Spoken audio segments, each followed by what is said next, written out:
Recording in progress. Wait, we're getting an echo. Are you on? Good afternoon.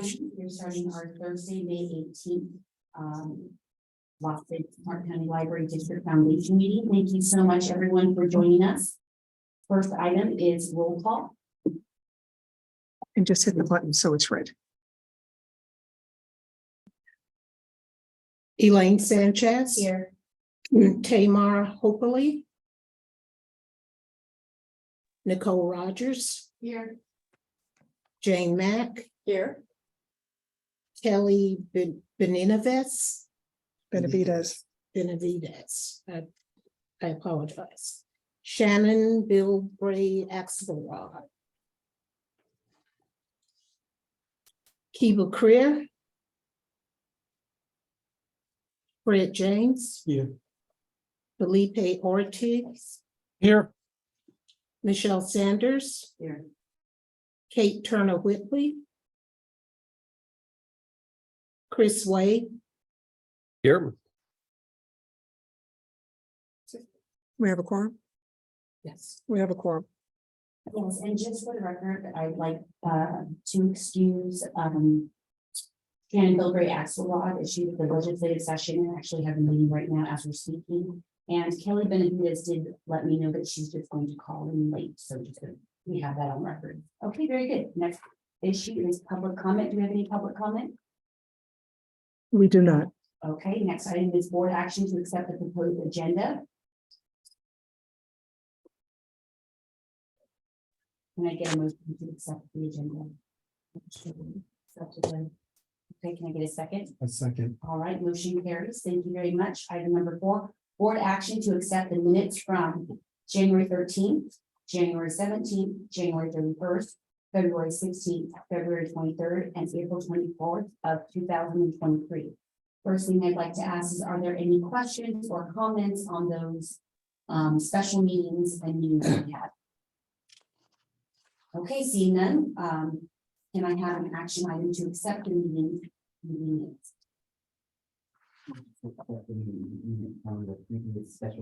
Thank you very much. May I have a second? A second. All right, by James, thank you. All right, all those in favor? Aye. All right. Aye. Any abstentions? No nays? All right, motion carries. Thank you very much. Now we'll move on to the presentation from Kuback. I hope I said this right. Kuback Rock LLP for legal services for New Market Tax Credit Project for the West Las Vegas Library. And if I may, President Sanchez, Yes. Barry, do you need us to share our screen with what you submitted, or would you like to share the screen on your end? I don't have anything prepared to share, so if there was something that you have prepared to share with the board, that would be great. Okay, we'll pull it up. Thank you. Yeah, it was just the letter.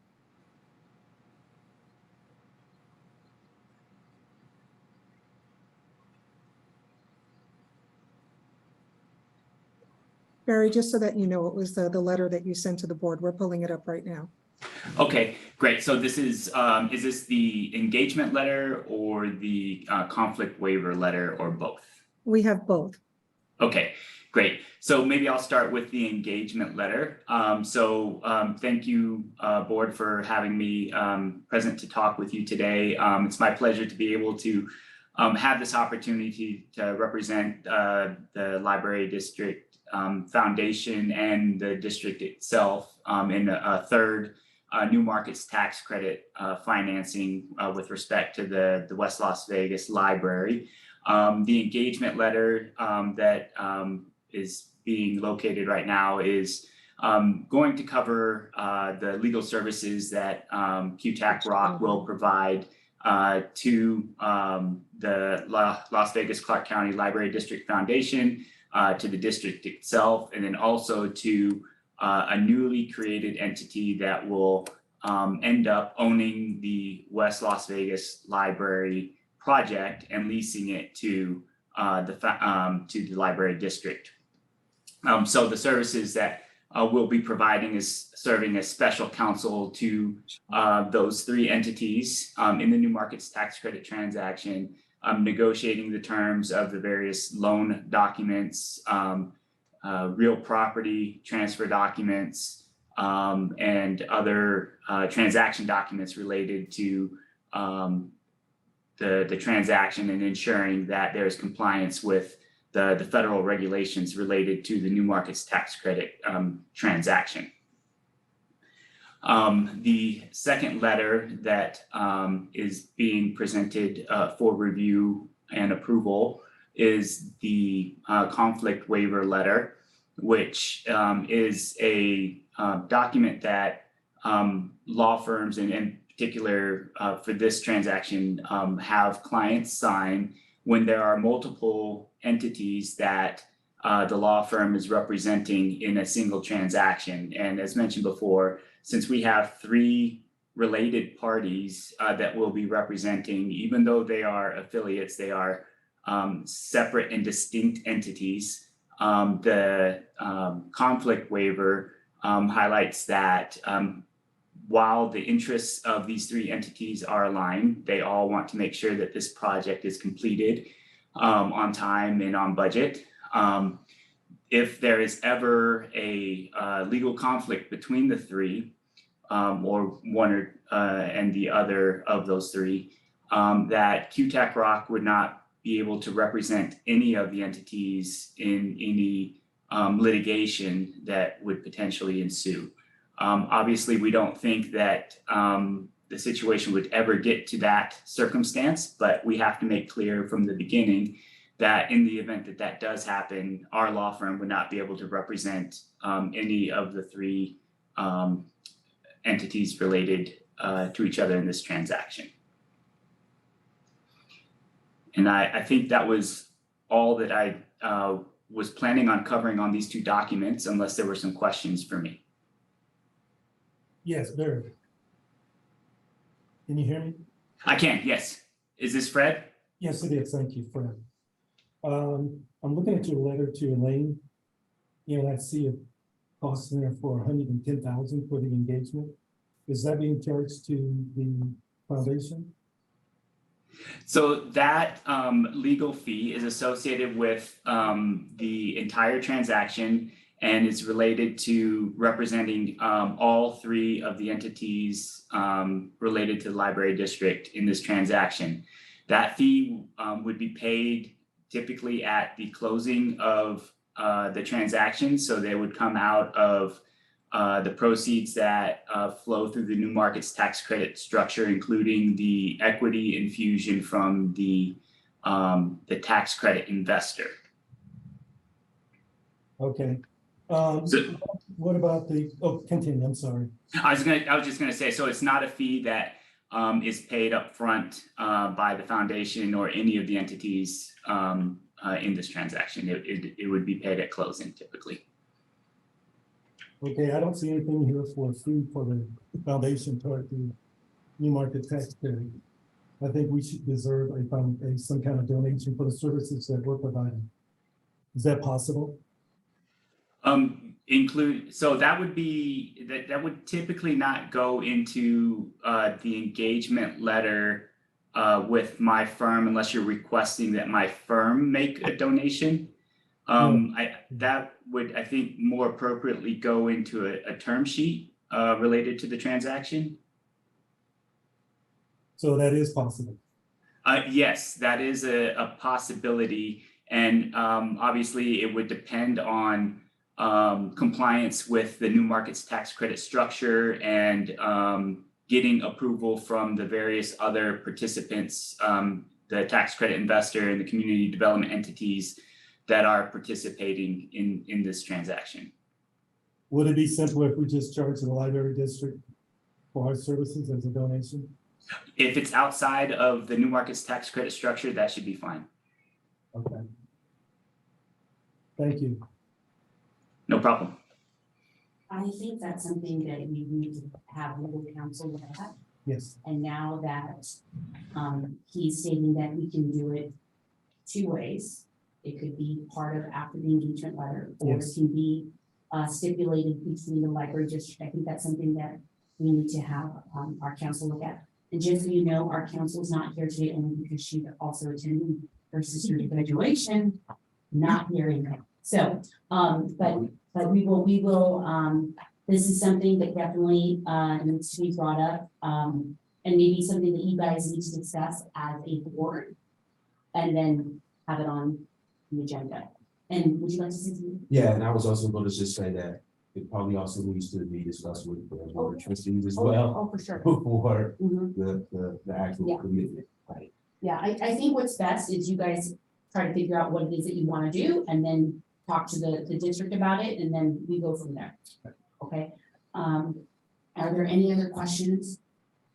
Yes, go ahead. I have a question, President Sanchez. Would you like us to get these documents to the Board of Trustees? Or would you like us, what would the next step be with these documents so that everyone can review them appropriately? How would you like us to get these documents to the leadership electronically? Yeah. I Okay. think electronically. I'm sorry.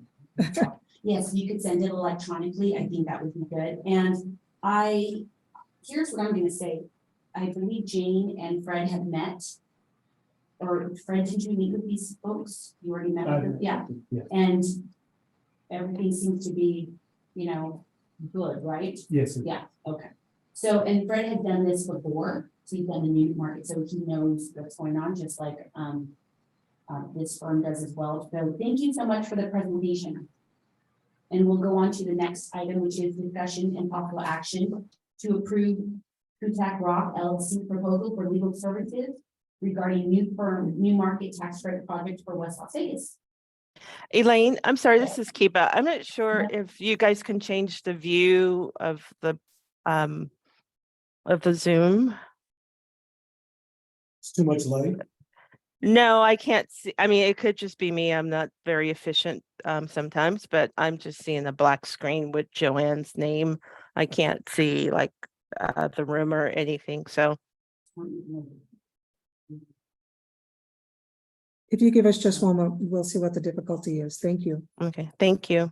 You need to let the blinds down. Can you do the screen share? That's what. I think this is probably in. To your name. Oh, It could be me though, but Chris, are you seeing a black screen with Joanne's name or are you seeing the room? Yeah, I can't see the folks in the room either, just black. Okay, thank you. Yeah, well, we're gonna start the video. Yeah, all we have to do is start our share video. There, right, yeah. Thank you. I think it's not. You haven't? No. You have to press it again, I guess, because it's still off. Oh, there we go. Perfect. Thank you. Now it should. That better? Can you see now? That video? No, They don't need video. I don't need video. it's saying that it's still loading. We apologize. Once we get this share screen back up, we can go live. I'll just share my screen if you're having difficulty. Okay. I just don't have the whole packet in here. Let's go to the next thing so we don't hold everybody up. Okay. Well, the next item is discussion and possible action to approve the proposal for legal services. Are there any questions from the board regarding this? I feel like this is a great firm. I feel like they know what they're doing. I know Fred has met with them. Are there any questions? This is Jane. I have one question. I'm comfortable with the firm, and I was on the board at the tail end as the last time we walked through or went through the new markets tax credit transaction. The engagement letter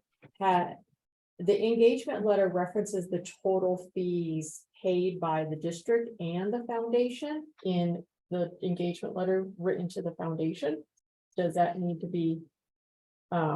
Does the foundation portion need to be identified or identified in this engagement letter? Yes. Okay. All right. Any other comments? So we could approve this with the change of the engagement letter. Correct. All right, are there any other questions? No, okay, seeing none. Is there a motion on the floor? Motion to approve with the addition, an amendment to this agreement that we given a donation of $50,000. Is that correct? Yes, Okay. it's a 7-year. This is a 7-year commitment on our part, so 50,000 is more than reasonable. All right, we'll make that amendment to the verbiage on the paperwork. Is there anything else? All right, all those in favor? Aye. I, Any nays? Any abstentions? Okay, motion passes. Thank you so much. Thank you very much, gentlemen. Thank you. All right, and the next item is presentation from Hinton Burdick, CPA and advisors to Foundation to discuss financial services. President Sanchez, this is Floresto Caballas, Chief Financial Officer for the Las Vegas Clark County Library District. And I would like to introduce Hinton Burdick, if I may. Yes, please. Thank you. First, I would like to thank the board for considering the district's recommendation to engage the professional services firm Hinton Burdick to perform the financial statement audit for the foundation for the fiscal year ending June 30th, 2023. After a request for proposal, the district chose Hinton Burdick as its financial statement auditor. They brought fresh eyes and an experienced professional team to the district's audit. The district's audit is not complete until the audit of all of its component units are also complete. And component unit is the technical accounting term for organizations that have a significant relationship to one another. And of course, the district has an important relationship with the foundation. Sharing the same auditor will ensure both the district and the foundation audits are completed timely. Hinton Burdick will realize efficiencies and also has the benefit of already being the auditor for not only the district, but all of its other affiliates related to the New Markets Tax Credit Program. So these are the reasons that the district is recommending the foundation engage Hinton Burdick. McKay Hall is the partner with the firm, and he's here to tell you more about the firm and answer any questions. McKay? Thank you, Floresto. I appreciate the introduction, and I'm grateful for the opportunity to be addressing the board today. Thank you for your time and for your consideration. As Floresto said, we work with the library district. We also do financial audits for a number of nonprofits as well, which I think positions us well to be of service to the foundation. All in all, this last year, we've worked with about 115 different nonprofit organizations providing tax services, audit services, providing reviewed financials as well. So there are a number of organizations that we work with in that respect. The firm, just by way of its background, has been around for about 47 years now. So we've got a bit of history behind us. We're a regional firm. We've got about 100 people in the firm. We've got about 12, 13 partners, and then the rest broken out through the managers, the supervising seniors, the staff. And so that's kind of the quick brush strokes as to the firm. If you have any particular questions that you'd like to run past us, I'd be happy to answer those. Thank you so much. Are there any questions from the board? I have a question. This Yes. is Fred. I didn't have a chance to read this before, so I couldn't get into the diligent. I don't know if anyone else was There's able some to. issues with diligence. Yeah, I couldn't get in the diligent, so I didn't have a chance to read their document. So I'm just reading it through it now, but what I'd like to know is, has this firm ever worked with New Market Tax Credit? We have done some work with New Market Tax Credits. Excuse me, there's a little bit of an echo there, so I apologize if I've got a bit of delay. Yes, that is an area that we have done some some work with, yes. Okay, so you would be auditing our qualities, et cetera? That is correct. Okay. Thank you. No problem. Are there any other questions from the board? I don't have a question, but I do want to point out on the page that talks about the delivery of our items to them, is that we just need to make sure that we're very aware of these additional fees that could happen if we're not timely. Not to be, I expect that to happen, but we need to know that price could go up. Where's the page? Is that? So it's the 4th page. And it's bullet pointed that if the trial balance is definitely equals an additional 10%, up to additional 10%.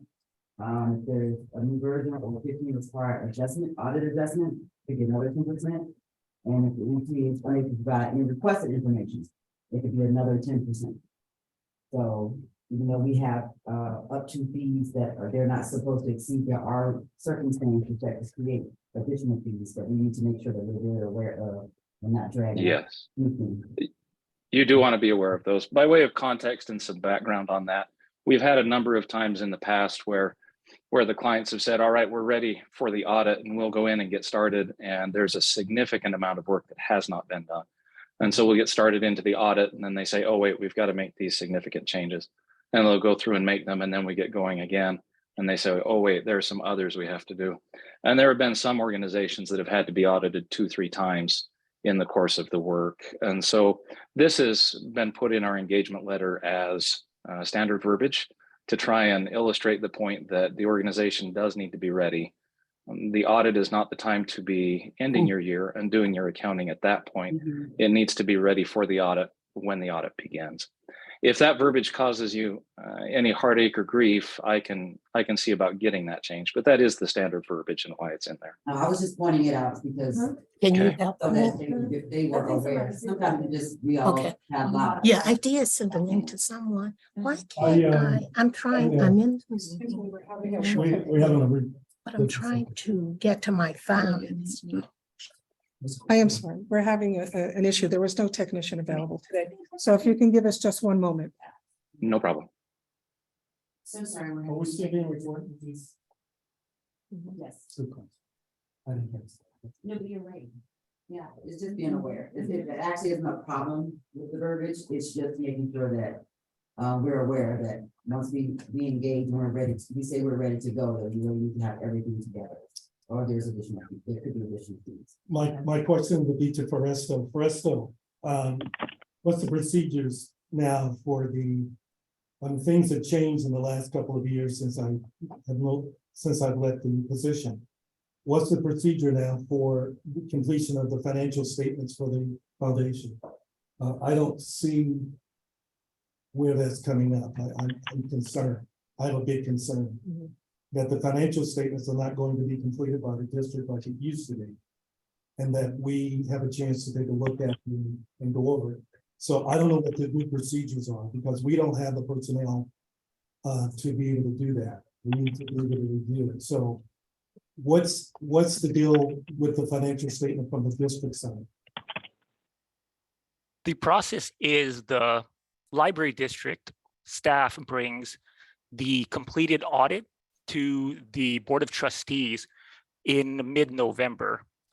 For the last fiscal year's audit, at least, the district staff was only able to bring a preliminary draft to the board because the audit of the foundation was not complete at that time. So there was a potential that any adjustments or changes in the foundation's financial numbers at that time could have an impact on the district's financials and potentially delay the district's submittal of its audit to the Department State of Taxation and meet its fiscal reporting deadline. So the district is recommending engaging Hinton Burdick as the auditor for the foundation and the district because Hinton Burdick will be able to perform the audits of all affiliates, the district, the foundation, all of the Qualic Bs in tandem. So they'll have those efficiencies and there is more assurance that all of the audits are completed timely and will be presented to the respective boards, especially the district's board, which has a hard deadline for submittal to the Department of Taxation. The question that I have is who's going to complete the financial statements? The financial statements for the foundation have traditionally been completed by district staff supporting the other financial statement keepers for the foundation, along with, I believe, another professional that assists with preparing the investment figures for the foundation. Okay, so we can depend on the district to continue to prepare the financial statements? At least for the fiscal year 2023, the district will continue to support the foundation's needs for financial reporting. Yes. Okay, so that if there's any late fees, the district is going to pick those up? The foundation is engaging Hinton Burdick directly. So if there were any additional fees, then the foundation would be paying those fees. However, as McKay mentioned, those types of additional fees are remote. And based on my understanding of the foundation's financials, the district reviews the foundation financials each year. There doesn't appear to be any reasons that the information to be provided to Hinton Burdick will not be timely and would avoid any additional fees.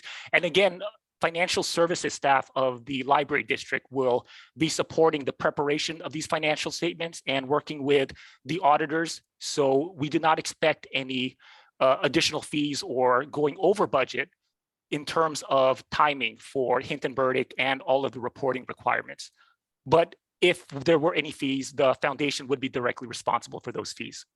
The foundation, I have to admit that we probably have to negotiate that. I don't think that we should have the responsibility.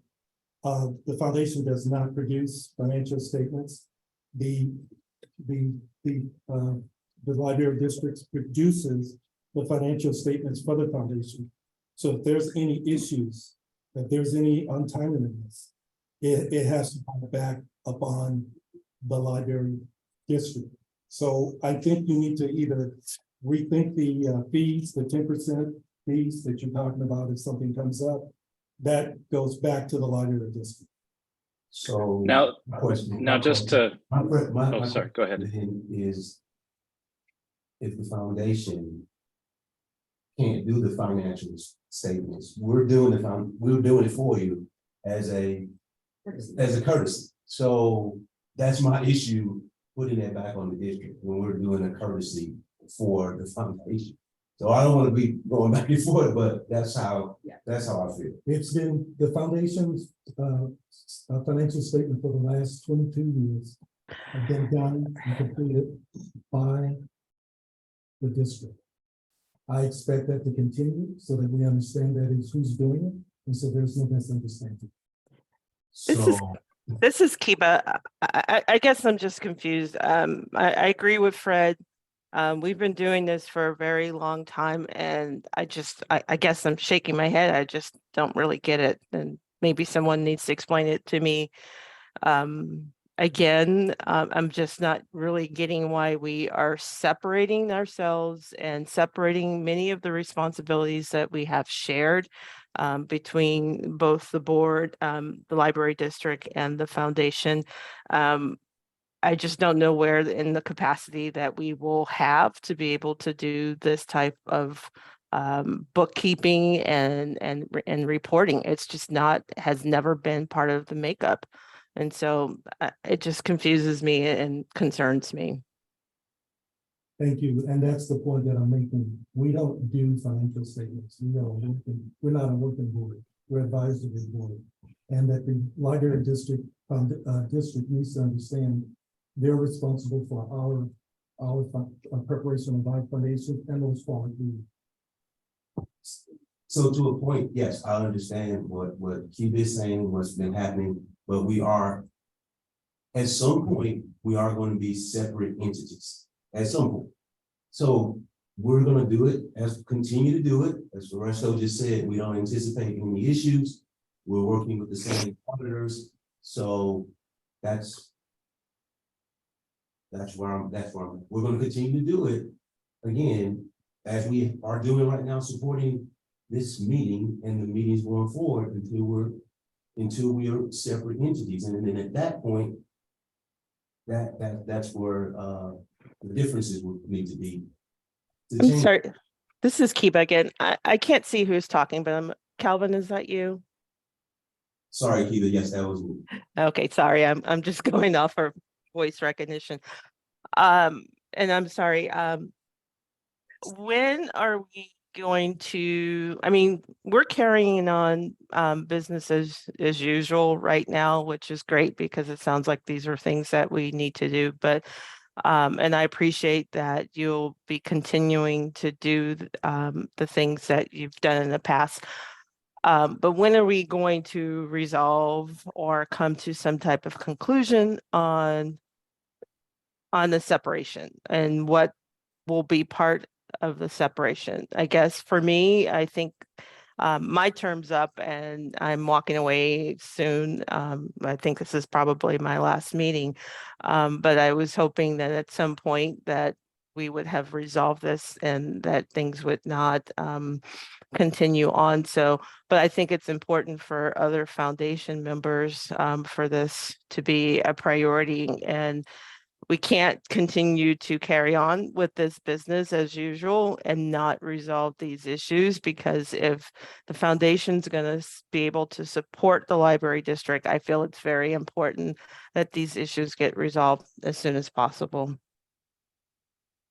Thank you, Kiva. I'm gonna say something. I think that, the reason why we're having this conversation with this new group is because the group that we had in the past, was not working. They did a great job, but we just decided that, I think they wanted to move on. And so this is where we're at as a group. It's because we need to get new folks to help us. I will say, regarding the separation, there has been no conclusion about exactly what's going to happen, because that's going to be determined by the working group. And we need to figure out, just like the district has to figure out how we go about working together to make sure the library district is doing well, and that the foundation is providing the resources for the programs. The right hand and the left hand need to work together. So it's not my understanding that those decisions have been made, because we haven't even started the process yet, which I believe, the working group will help that out. And so I'm hopeful that we're going to rely on the good faith efforts of the library district. And so that way we can, as much as we don't produce financial statements, we still have an obligation to record our finances and to record all the information regarding monies. So that way we understand what's going on, and we can also turn that into the IRS, and we also can figure out what we're paying for as with regard to programs. So are there any other questions, or what can I do, Kiva? Is there anything that I can do to help answer that, or did I answer that? Sorry. Sorry, no, I'm definitely, I guess my big thing is that, this past year, there's things that we've done, and we've done what we need to do. My biggest concern is that with movement on the board, and the things that we have historically depended on the district to do for us, I know Calvin will make sure that it happens and will continue to happen. I just think we need the district to continue in all those processes until we finalize it, because it's like Fred said, we've never been a working board, and some of us know pieces of things that we need to do to stay in compliant, and we've been a board that has stayed in compliance and it's looked upon by all these agencies, the federal government, that, we're not running away with people's money and, all those things. So I just want to make sure that, that the foundation continues to have that support, and sometimes I think we're going to need refresher on the things. So like the audit, if the focus was done to stay on the district's audit, I just want to make sure that our audits, our books, and all those things will continue to be maintained until the final agreements are worked out. So the things that have been done by the district will continue to be done. So until we work that out, and that it continues to be a regular discussion at this board meeting on things that are coming due and that need to be done. So Kiva, this is Kelvin. Those things will continue as stated until it's done, right? So we're here, we're supporting, we continue to support, and that's my intention, that's my goal, that's the direction that the trustees have continued to give me. So that's the direction that we'll be. Okay, thank you, Calvin. I appreciate that. Okay. Any other questions? All right. Is there a motion on the floor? I'd like to make an additional amendment to the motion with the contract with the Hilton Burger. What I like is the firm with their engagement letter to extract the additional fees because to the foundation, because we have no control over that. We will be making sure that you work with you, but everyone that you're going to be working with is going to be working from the library district side and not the foundation side. Well, we can work on that. Would it take care of your concern if we indicated that there would be no additional fees incurred until such an agreement was, Yes. additional fees were agreed upon? Yes. This is the standard fees that will occur if these circumstances happen, but there will be no additional fees until it's agreed to. A clarification is just in order, just so that you understand that it's not, there's no foundation staff to do this, to make something late or tardy. So we just probably want to clarify the language just to say, there are these fees, but what we're trying to say is that these are district employees. So it's Not actually, foundation. it's not the foundation. Or if you want, we can just not have the fees in the agreement, whatever works best for you.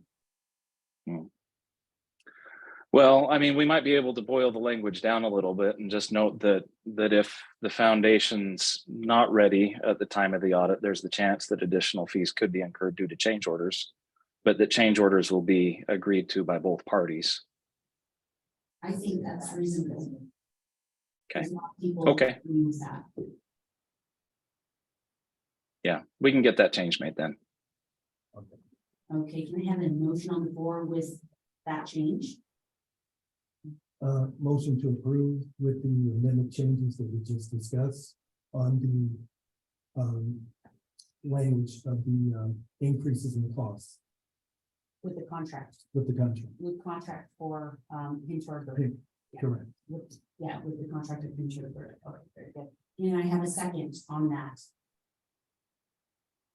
Marco, please second. All right, thank you. All right, all those in favor? Aye. Aye. Aye. Any abstentions? Any nays?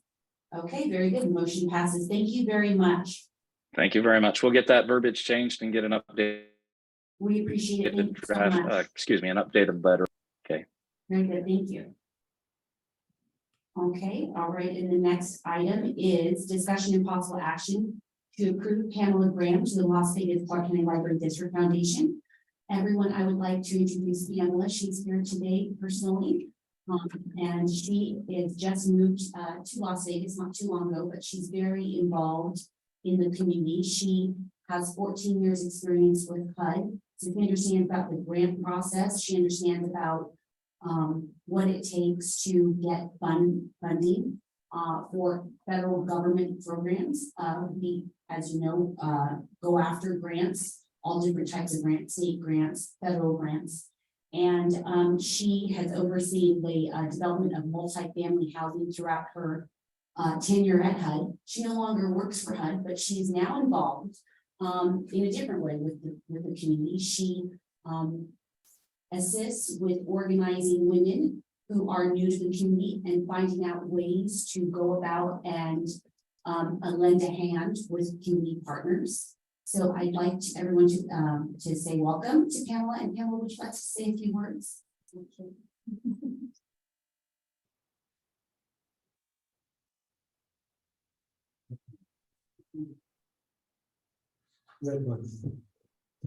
Hello, hi you all. Again, my name is Pamela Graham and welcome the opportunity to join the board.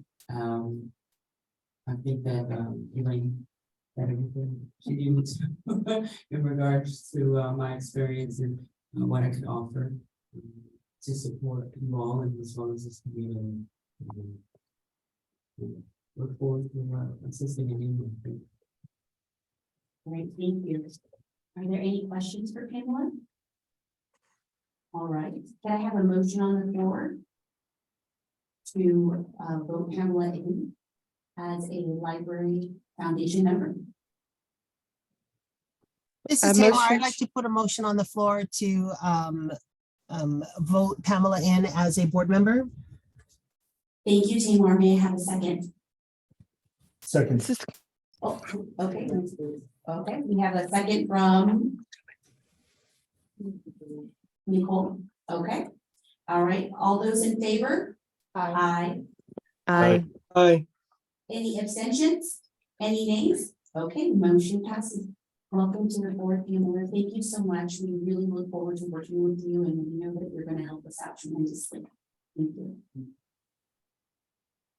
All right, next agenda item is discussion of possible action to approve books for baby Sunrise Hospital infant program funding. I spoke with council about this particular agenda item. I happen to serve on the Sunrise Hospital board. It is not a conflict of interest, but I do have to let the public know that I serve on both boards. Thank you. And with that, I'll have you take it away. I'm not on the Sunrise board, but my wife serves on the board too. Thank you. Well, thank you, everyone. Kelvin, would you like to present? Or would Yeah, you like? I'll jump right in. Okay. Guys, run through the slides for me. So I'll go back to the budget that we have, the foundation's budget, where there was $50,000 set aside for the records project. This is a project that I'm moving forward to the foundation. Yeah. So to the foundation to support, and this would be a foundation supported program. The program is called Books for Babies. The need for the program is, of course, for all of us who are living in Nevada, we are aware that there is a preparing children for third grade reading. There is some deficiencies there. And so this program, and I'm not reading from the script, so I'm talking. So I'm just going about talking about the program. Here's some data that's in the packet to back up why there's a need for this program, why the library is working to do it with the Sunrise Hospital. I told Elaine a little bit about it last week, sort of like a pilot program. Actually, the superintendent and I actually thought about this program, and CCSD, they kind of fell to the side. So we wanted to still move this forward. And then really it's about accelerating the learning. Here's some of the early childhood development partners that the library district already works with as well. And when you have parents with a newborn, right, or we having more children, this will actually prepare them and give them tools to actually work with the library from the beginning, including library card, library resources, literacy, and help them if they aren't already library patrons, help to introduce or reintroduce them to the library. Any questions? Yes. Are the books given to the parents? So actually, we're actually going to be probably changing the name for it, Mhm. because really this is what the parents will receive on the screen. Oh, okay. Okay, So this is what the Books for Babies packet is going to include. So there's going to be books, there's going to be diaper bag, see the onesie, some other things, as well as library resources. This is actually a program that we did. I don't know if you're going to show the video or not. Sure. We did this, or I did this presentation for the Rogers Foundation. It was for the big idea for the Agassiz Ingolstadt Foundations. Ingolstadt Foundation, I'm sorry. That's okay. Watch this, some. So there's, All right, Ingolstadt Foundation. if I can just say before I play the video, Executive Director Watson, there were over 200 submissions last year to the Ingolstadt Agassiz Big Idea Foundation, and the library district made it to number 8. And Kelvin was able to do this video for them. And unfortunately, we weren't awarded the funds, but the funds went to charities that were in need. So we'd like to share this video with you. Oh, and it's- Library district. It's never too early to start kids on a path towards literacy. That's why we're jumpstarting reading skills for our newest residents, newborns. Our free Books for Babies launch kits will educate new parents about the importance of reading to their babies and provide tools for reading success. Distributed to new parents through hospitals, Books for Babies launch kits will be packed with resources in English and Spanish to promote early literacy. Kits will introduce parents to the libraries, engaging early development programs available at branches and online. The Books for Babies launch kits will include a baby's first book, a music CD, essentials like bottles and bibs, community resources, and more. Everything is going to be packed up in a stylish and reusable bag. Join us as we raise the next generation of readers. This is Kelvin Watson. Thank you. Are there any other questions regarding this? Yes. I wanted to clarify, Kelvin, when you introduced the program, you said that there was a line item for $50,000 for the executive director's fund approved for the 2022-2023 budget. We had removed that as part of our budgeting reworking process, but there is capacity in the foundation programs and initiatives to support this program. Yes, thank So you. there's a line item and it's called programs and initiatives. Library programs and initiatives. Okay, thank you. Are there any questions about the program? I do have a question. Yes. How many Do you have the annual units budget? do you expect to be able to provide to babies? So the estimated cost is about $26 I'm gonna stop. actually. Comments. Okay. Oh, thank you. Oh, So $26 It's James. So $26, that's the estimate. That's without us getting any additional donations, and the $50,000 will cover. There's about 5,000 babies born on average at Sunrise Hospital a year. So we at least would be able to support the program for a while. Okay. And we may look for other programs, other hospitals also. And again, like like executive director said, this is a pilot program, depending on how well it goes. If it goes very well, then perhaps this is something that the district will take over, or this is something that we can raise funds for, which would be very helpful. I will say that if you look at the location of Sunrise Hospital, it is a location where there is a lot of socioeconomic need. And I think it's really wonderful when any organization has the ability to educate parents on what is available as far as library services. I went to the Sahara West Library not too long ago, and I realized that I could use my library card and learn a different language. I don't know why I didn't know that, but I did not know that I could actually get to learn about a different language, like learn online. I didn't know that that was, accessible. And I was thinking to myself, wow, I better tell my kids because they can learn from that. But so I do think it's a great way to help the community. Number one, it educates the parents, and then it also helps the parents educate their children. Any other questions or on the floor? That's a statement. Yeah. You said there's 5,000, is that $26? No, so on average, there's about 5,000 babies born a year. So we plan on starting with the 50,000 with the kids. Maybe the average again is $26, but if there's leftovers, we'll continue the program. So in other words, you just run out. We'll run out next spring. All right, are there any other questions? Is there? Timor. Oh, yes, I'm sorry, Timor. Go ahead, please. Hi, no problem. First of all, I want to say I love the program. I think it definitely is a great partnership with our mission, with the district and the foundation to, again, start reading as young as newborn. So I definitely like that. I'm glad this is on the board. I just wanted to confirm, someone said this is not in effect right now. I think someone said it's a pilot program. Is that correct? Yes. And is this something that maybe is, I thought Spread the Word Nevada did something very similar. Am I incorrect on that? Do we know? I think they provide books, Tamar. They do Okay. provide books, yes, but they don't, we're going above and beyond. And and of course, including the library as the space and place and with the other additional resources that we. Right. Well, I love it. So thank you for bringing this idea forward. I think it's fantastic. Thank you. Yes. Ms. Creer.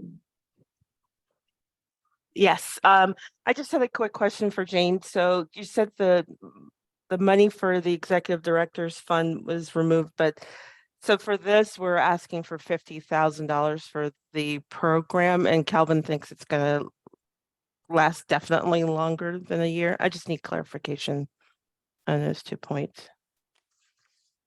My point was, we did remove the $50,000 line item for the executive director's fund when we adopted the 2022-2023 budget.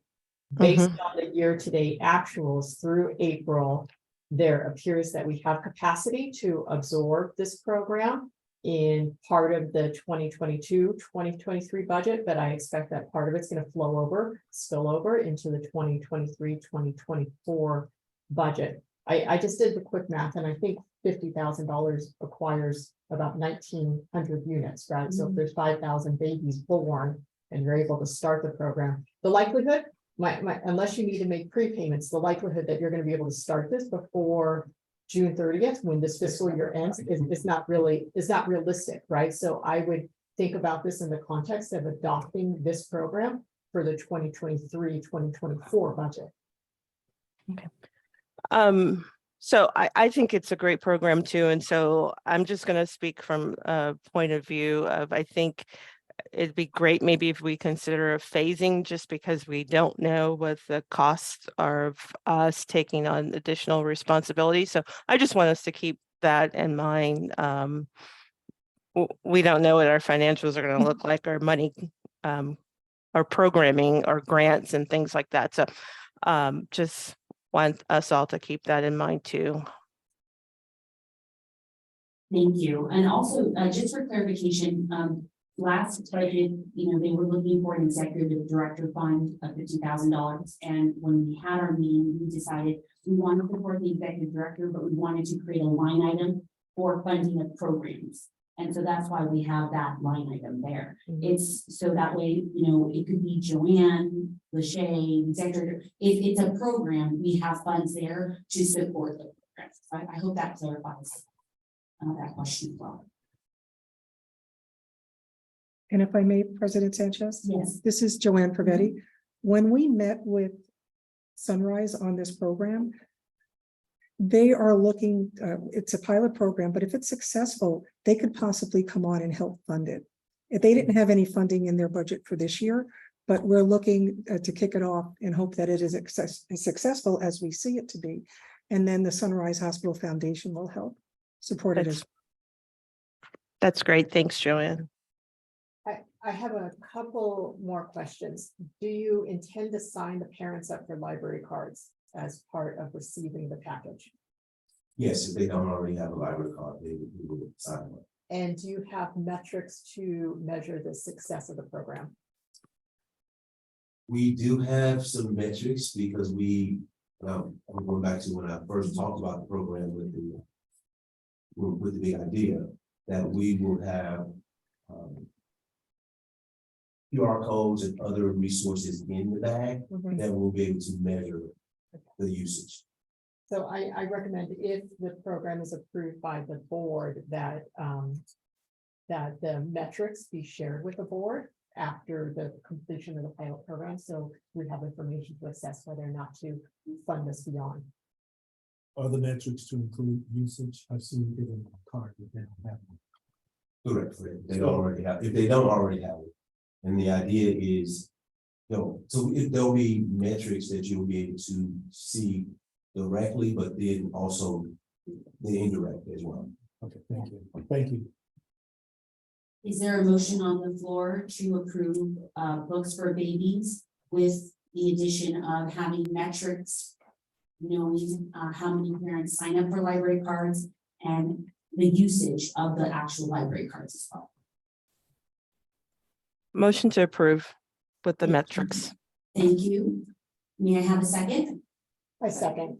Okay, Jane, that second. Thank you very much. All those in favor? Aye. Any abstentions? Any nays? Seeing none, we're moving forward. Thank you very much.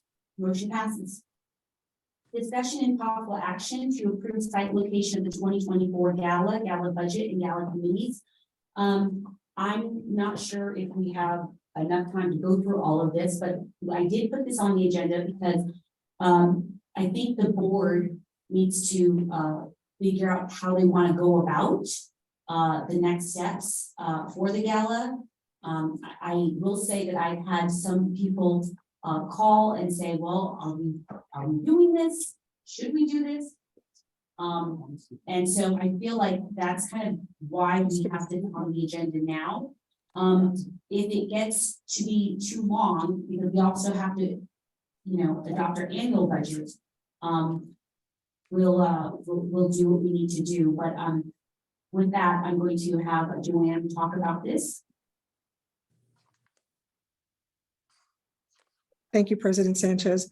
So last year we put together a 14-month plan for the gala when we were planning on having it this October. So now that we're looking at to have it next October, we're still in that 14-month plus space. I did meet with 3 vendors, 3 possible locations, and I have them here on the screen. These are estimated numbers, but I want to share how each one is different in a way. So on the first one that you see here, it's the Red Rock, which is a great location. It's convenient for most. It's right off the 215.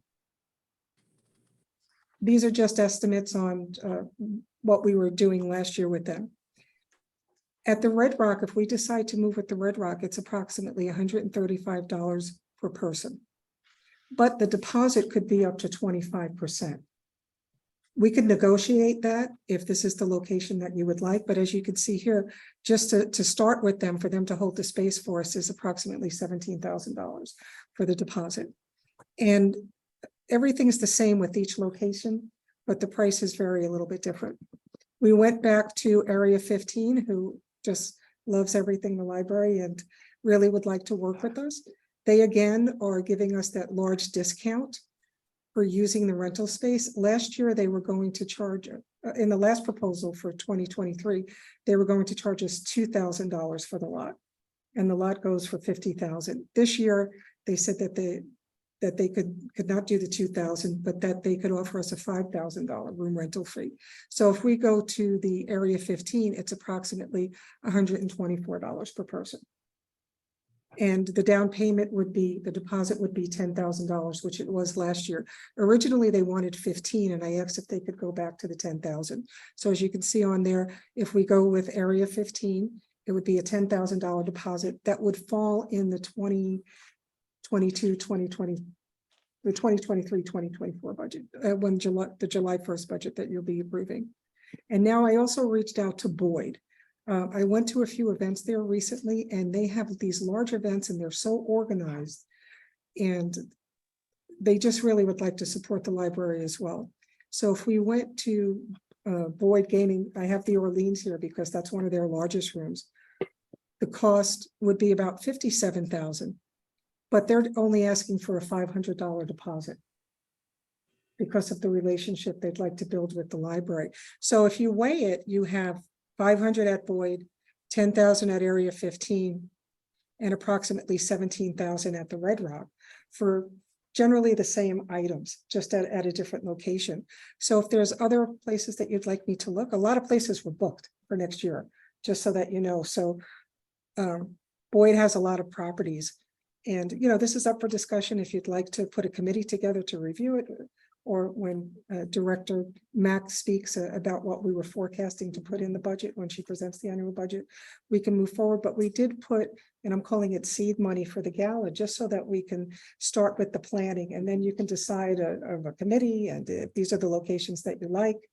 But this is $115 per person for the Orleans, $124 per person at the Area 15, and $135 a person at the Red Rock. I'm sure I can negotiate better prices, but this is just kind of a layout, a basic plan, just to give everyone an idea. Do we want to go with a $500 deposit or 17,000? Depending on the location and what you're comfortable with. So I'll throw it out for any questions. I know that, some board members, the last time we spoke about this, were discussing the ambiance and, some wanted a more formal location, so, now's the time for board members to speak on this item, because we're going to also vote on the annual budget, so we need to, they kind of work hand in hand. So if there's any questions from the board, now's the time to ask.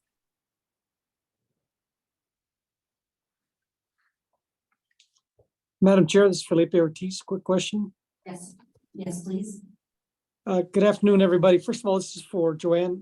You've been to an event at Area 15? I'm sorry, can you repeat that, Director? Sure. Have you been to an event at the Area 15 lot? Yes, I have. It was And- an event when the library won an award. It was the Las Vegas Sun hosted the event. It was the Best of Las Vegas, and I attended that event with library staff. So what parking? How was the parking?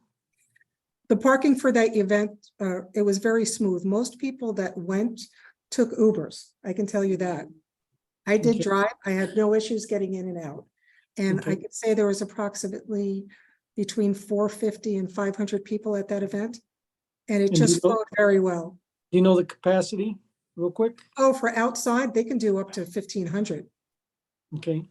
for the outside room that we were looking at. That is in that big tent. Last question, does it look like it can be set up a little bit more formal? It does. You don't feel like you're outside. When we were at that event, and they had music at the event as well, and it wasn't overbearing. And if you'd like, I can get some pictures. If you'd like, I can share with the board of what it looks like when they have No. these events in there, if you'd like, No. sir. That's okay. All right. I feel comfortable with Area 15. Because I went to an event at the Red Rock and I've been to Boyd's. I'm about making money, number one, but also the appearance is important too. And if Joanne feels comfortable that Area 15 looks really good, and they're honest and they're forthcoming with what their prices are. Not saying that anybody else is not, but they've been a little bit better with us. I feel comfortable with Area 15, at least for our very first one. It's not a motion yet, that's just a discussion. That's my comment. Thank you. Thank you. This is Kiba. Joanne, I have a question. So is this event being, and I'm sorry, I did not participate in the previous meeting on the event. And so is the event being, the cost fully being undertaken by the foundation, or will it be funded through the district as well? It will be funded through the table sales. So if we look, I'm sorry, go ahead. No, go ahead. I can wait. If we look at the sponsorships, let me see if I have that here. That's my draft outline. But I'll pull up the sponsorship screen in just a moment, unless Lachey, if you can pull it up. So when we spoke about this last year, if we look at any of these numbers, if we go to Red Rock, we're looking at approximately 67,000. At Area 15, approximately 62. And at the Orleans, approximately 57. For the sponsorship opportunities that we were looking at, we discussed platinum, gold, silver, bronze, and tables. So if someone came on as a platinum sponsor for $100,000, they would get 4 tables to the event, and they would also get naming rights for some of our programs. So we put this package together so that people aren't just buying a table, they're getting a sponsorship opportunity that lasts them for 12 months until we have our next event. So by selling one $100,000 sponsorship, the gal is paid for and a profit is made. And then we have a $75,000 sponsorship for one of our tech buses. And it could be any company on that tech bus, and then they would get their name and logo on the wrap. For $75,000, again, that pays for the whole gala just with that one sponsorship. Then we had after-school tutoring sponsorship at $50,000, and this is all up for discussion as well. Adult learning sponsorship at $25,000 that they would get recognition, and this is specifically for the adult learning sponsor, as we just received the funding from the United Way. If they were to continue, they could be the United Way Adult Learning program for the 12 months. And then we have the individual tables and the tickets. So the goal of this is to have the table sales pay for the event. And then everything is covered, everything becomes a profit at that point. And plus, we're not even including in here what the silent auction items or live auction items could be. So the goal is that we just need the seed money for the deposit and to start the planning. And then once the tables are sold, everything's covered. And last year when we were discussing possibly having the gala this year, I have 2 organizations that are interested in possibly coming on as big sponsors when we're ready to go. So I hope that answers your question. I know it was a little long, but that is what the goal is that this all comes from the tables, and deciding on who we're going to honor is going to play a big role in how many sponsorships and how many tables we have when we get to that point. I believe that at the end of the day, the foundation, we will do everything we can to raise funds. But whatever is left outstanding, if there is an outstanding bill, I believe the foundation would be responsible for covering it. So I hope that also answers your question. That helps too. Thanks, Elaine. Both do. Very good. Are there any other questions from the board regarding this? Madam Chair, this is Chris Way. I Yes. would just make a suggestion, not that we want to be wishy-washy again, but to ensure that given the turnover in the board, and to your point, while Joanne can provide the foundation leads, my understanding is the foundation will actually have to close on those sponsorships and do the actual securing of those, with the turnover, that we would just try to ensure that deposit is fully refundable. And I can say, Director Way, with Area 15, it is not. They did a courtesy for us last year because they were seeking to have the space for something else, and it worked out well, but it's a very tight contract that it is not refundable. But I can check with the vendors if you'd like to see if there's the opportunity for refundability, but I know Area 15, I don't think we could go back twice. Yeah, and I would For just say sure. for the record also that typically when you sign a contract, it is not refundable, and for very good reason, because they are hoping that you secured the contract and that you're going to pay whatever that amount is. And so that's why we're having this discussion item. She had the library would have a 14-month lead, and we need to decide, are we doing the budget or not? And if we are, where are we going with that? And who are we going to go with? And if the board is not comfortable with this, now is the time to say it, or you're going to have other special meetings, which we have done in the past, and unfortunately, everything fell through because Area 51 decided to change. That's the other thing. The only thing I'm going to say is, whatever we do, and if we do go with Area 51, I would hope that there's just some kind of way that once we have the date, it's not, they won't change it on us. That's the only thing I'm gonna say. Can I say one thing, Yes, President Sanchez? So Area 15 didn't change it, they asked. Oh, that's We did not have to, we could have said, no, we have a contract. But, and that's where we were able to get the money back, because we gave and they gave. But if we sign a contract with them, they can come back to us 100 times and ask, but we do not have to reciprocate. We can just stay firm with the date. Thank you for that clarification. You're welcome. Okay, are there any other questions on the floor? I think there's a question from Tamar. Oh, yes, Tamar, I'm so sorry, I can't see. No problem, no problem. Thank you, President Sanchez. Joanne, I have a quick question on your financials that you put together of what the costs are, that your tables are going to be covering the costs and so forth. What is your projected profit on the event? If we sell all your tables, we're sold out, everything's fabulous, what's your projected profit? I know when we first discussed this, I was looking at in the millions. I was planning on it at least $1 million in profit, depending on who we were honoring. Right. And the location.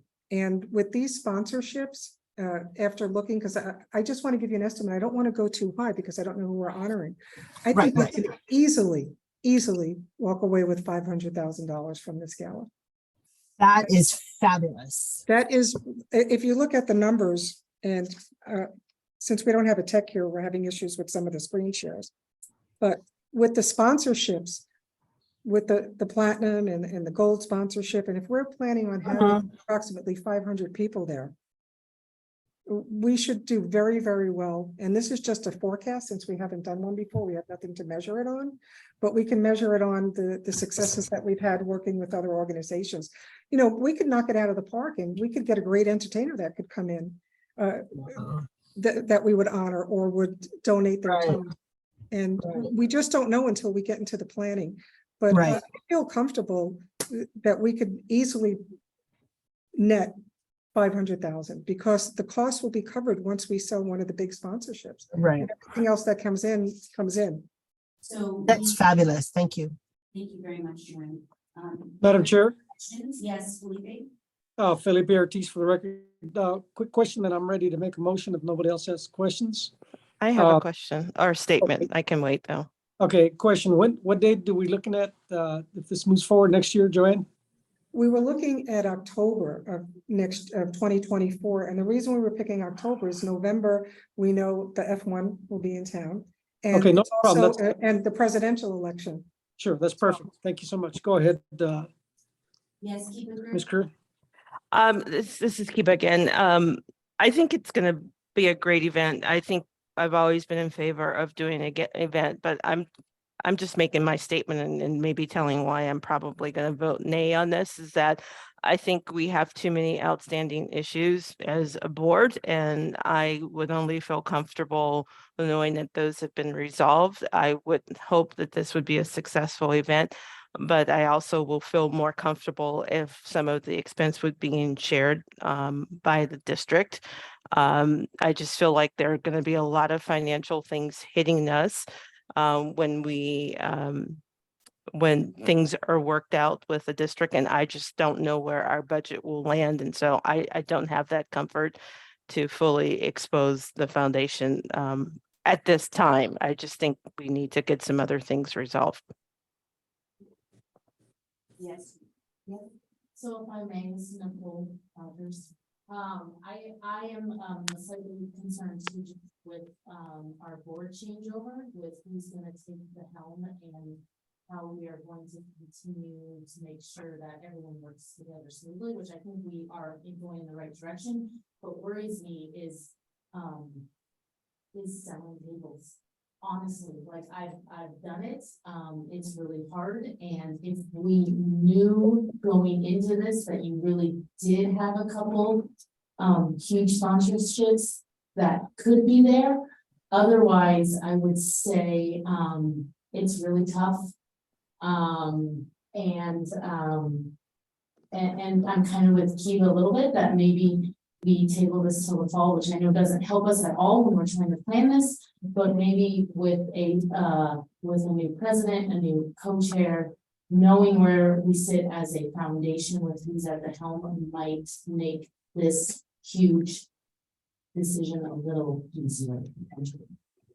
Are there any other questions from board members about this? I have a comment. I support the idea of an event. I think the presentation of it has been a little bit out of order in my mind. What I would recommend the board do is organize the committee, identify your committee members, and work through these more detailed aspects of the gala, and have the committee make the presentation to the greater board for the event.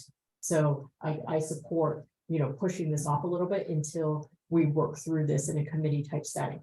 So I am hearing two things from the board. One is they're concerned about the future of the foundation. We are in the process of having a working group. We're trying to define roles. And then the other thing that I'm hearing is, in order for us to have a gala or consider one, we should create a committee first and then move forward. And the one thing that you can always do as a board is create special meetings to get this through. So could I have a motion on the board to create a gala committee that doesn't commit the board to having a gala, but what it does is it allows staff and foundation members to work towards the gala to see how feasible this is with regards to monies and with regards to human capital.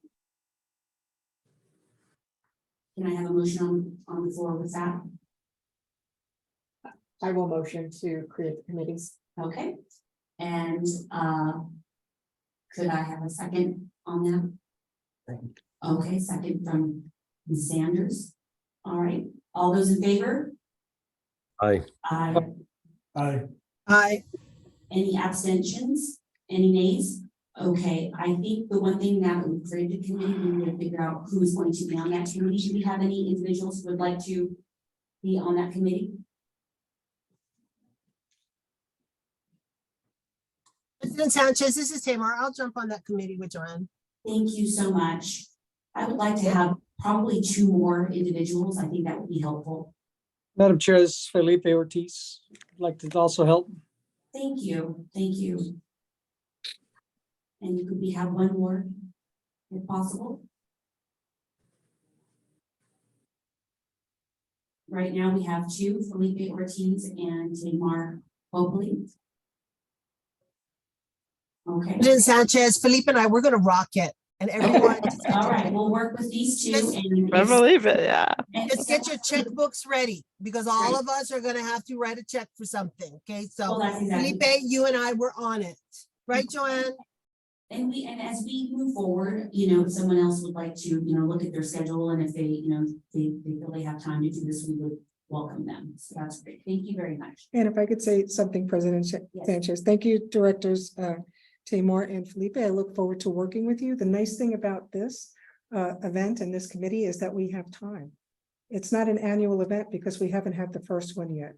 So if we need to push it back another 6 months, it's fine. We have the relationships in the communities with partners who want to work with us, and we'll get everything tightened up once everything gets to the next step. And I look forward to working with everyone. So thank you. Perfect. Thank you so much. Next item is discussion and possible action to adopt an annual budget. You should be able to share. Madam Chair, did we vote on? Oh, I'm sorry, never mind. Sorry. All right, moving on. Without a technician, it makes it Yeah, I know it's a little difficult. So if we'll stop sharing and then we'll pull the document up. Okay, here we go. Looks like we have it right here. Thank you. Okay, I am going to present the 2023-2024 budget for your review and approval. But before we get to the budget, I wanted to give you a quick overview of our year-to-date actual results through 4/30. So on the screen here, year-to-date actual results. If you scroll all the way to the bottom, Lachey,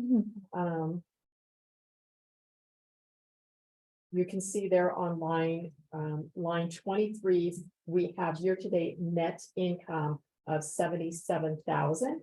And then let's scroll back up to the very top of the schedule.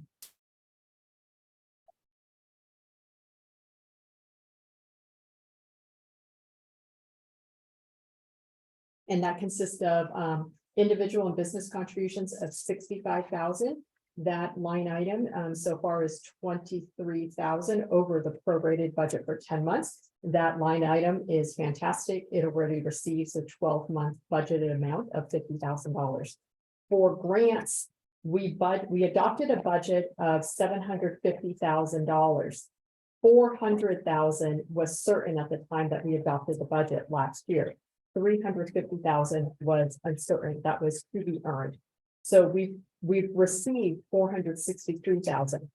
400 of that represents the homework help tutors and school program. 63 represents the amount that we had to earn. So we are under budget on that particular line item. Bookstore sales year-to-date actual we've collected is 205,000.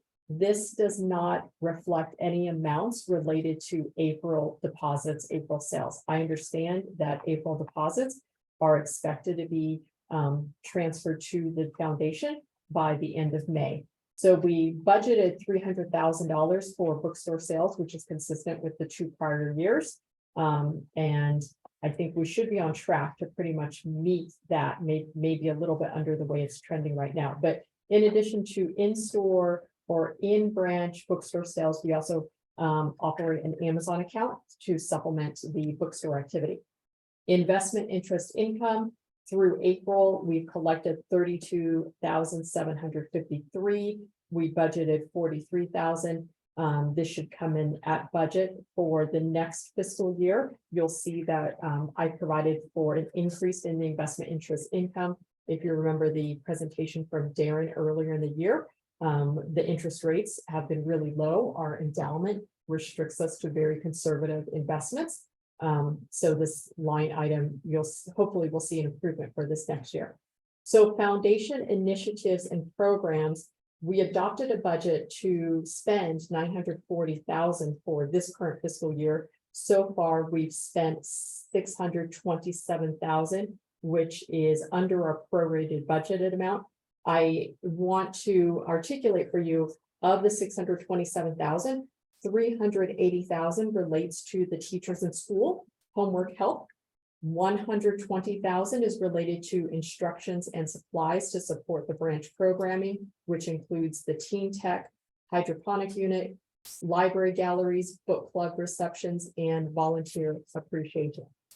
35,000 relates to the purchase of blood pressure monitors in connection with an Intermountain Healthcare grant that we received. 30,000 is related to the purchase of Discovery Children's Museum passes that library patrons are able to check out. 30,000 is related specifically to enterprise branch programming that received specific funding to support that branch. 25,000 is related to United Way of Southern Nevada education programming. And 9,000 is related to engineering for kids programming in the library branches. For bookstore operations, we've reported actual expenses through April of 36,000. This primarily represents payroll for bookstore operations for our part-time employee. And we have 26,000 of other expenses incurred through April, which represents legal fees, general administration fees, our business license fees. That is currently under budget, but I do understand we have a few legal invoices outstanding. So now that we've gone through the year-to-date one other key point, bank account as of 4/30, as reported in financial statements. We have cash in Wells Fargo and NSB of 450,000. This is higher by about 100,000, 126,000 from last time, because our homework for help funding is based on a reimbursement basis. We pay first and then receive the funds from the city of Las Vegas. Lachey, can you please click on the 2023-2024 budget? So in this schedule here, I presented the 2022-2023 budget in blue. And then I've also separated the budget between unrestricted funds, bookstore funds, which are restricted, and the restricted funds. I put a column for the gala just as a reminder that that is something we need to think about for cash purposes, because the gala is scheduled to occur in the next fiscal year. Those expenses necessarily aren't going to be reflected in the financial statements, but we do need to make sure we have enough cash to prepay those expenses. So first line, let's scroll up to the top of the schedule, please. So first line items, foundation, trust, and grants. Our budget last year proposed 350,000. That's what we adopted. I recommend that we decrease that to 200,000 based on the year-to-date actuals. We aren't collecting the grants as we had previously forecasted. I think this gives us some ability to control our expenses until those cash grants actually come in. Last year, we had a guaranteed $400,000 grant from the city of Las Vegas for homework help. We've spent 380 of that, which leaves 20,000. That's a guaranteed grant that will be collected in this fiscal year. After school tutoring, that's a very valued program. It's a highly used program that's offered by the library district in connection with the foundation funding. I propose that we continue that program at a cost of $380,000, and then hopefully we get the funds of $380,000 to support that. Individual business contributions, we adopted a budget for $50,000 last year. I recommend that we continue with that estimate. Bookstore sales was $300,000 last year forecast. I recommend that we continue with that. And interest income, $230,000 includes new markets tax credit interest, which nets to zero. We receive the interest income, but turn it over to the district. So that amount reflected in the restricted funds column will net to zero. The 90,000 is the estimate of what we expect to receive from our endowment, which is in excess of just a little bit in excess of $3 million. I'm using a 3% interest rate to estimate 90,000 based on the interest rates that our investment advisor is able to invest in right now. That should be closer to 4 to 5, but we still have some investments that he made prior at lower interest rates that we're waiting for those investments to mature. On the expense side for administrative costs, we have a part-time employee that gets paid about $40,000 a year. I provided a very modest increase in compensation for $1,600 for the board to consider and approve. For contract services, that's currently estimated at zero, which is consistent with the prior year budget.